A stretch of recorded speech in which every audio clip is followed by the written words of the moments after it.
Thank you very much for being here, and I really appreciate the opportunity to honor Tatia and to support Maddie and the family. I am more than overwhelmed and so moved by what I've seen and what I know. And I'm here to speak about maternal mortality rates and the disparities in those rates. And you can tell I'm not from here, but I've been here 27 years in the United States. I've been a midwife for 36 years. And yeah, I started when I was 12. It's okay. But the entire 10 years that I worked in England, I worked in London, in a busy London hospital. The entire 10 years I was there was one maternal death.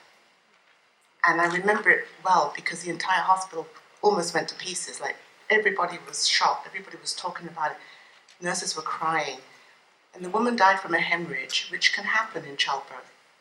Worldwide, this is something that happens to women during birth.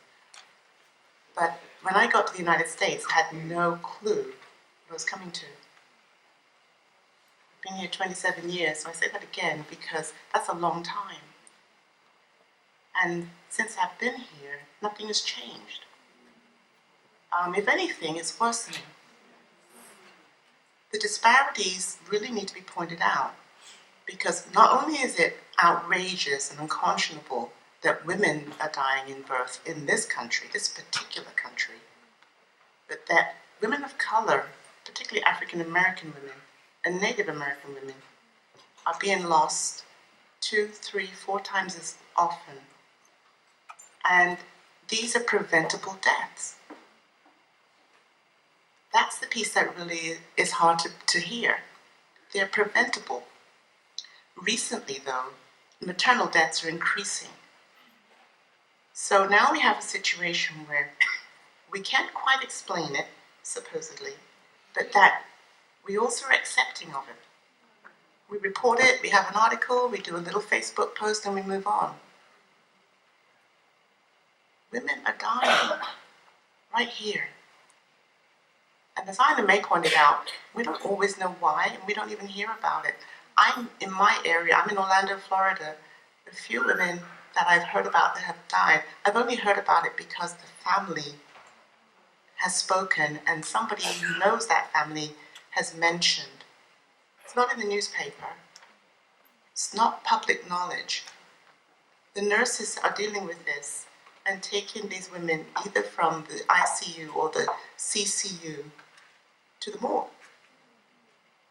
Right here. What I want you to know about disparities is that there is no real reason. It is not, especially as far as Black women are concerned, it's not to do with race. So what this calls for is an acknowledgement that the system is broken.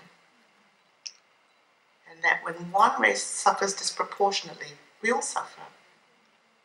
As long as we accept that this system is what we've got, and we'll just have to make the best of it, we will have physicians and nurses and hospital administrators scared out of their wits to do anything different, panicking and worrying about litigation, trying to fit a system into a system that is not supportive of what they're trying to do.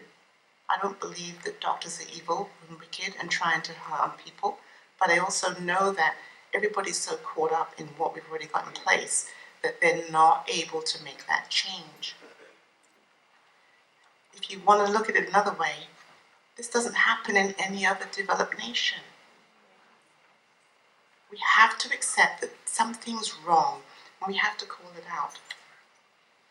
One of the things that I can say clearly and categorically is that the social determinants of health, the way that the majority of people who are at risk are living, are definitely contributing to their outcomes.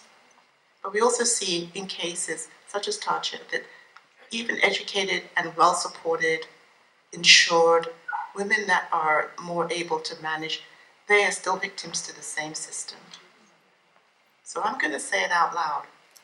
Somewhere along the way, racism is involved. Okay, that's the bottom line. We have to say these things because we have to deal with these things. And until we deal with these things, things will not change. Again, things are worsening. So I'm not going to belabor the point. We all get it.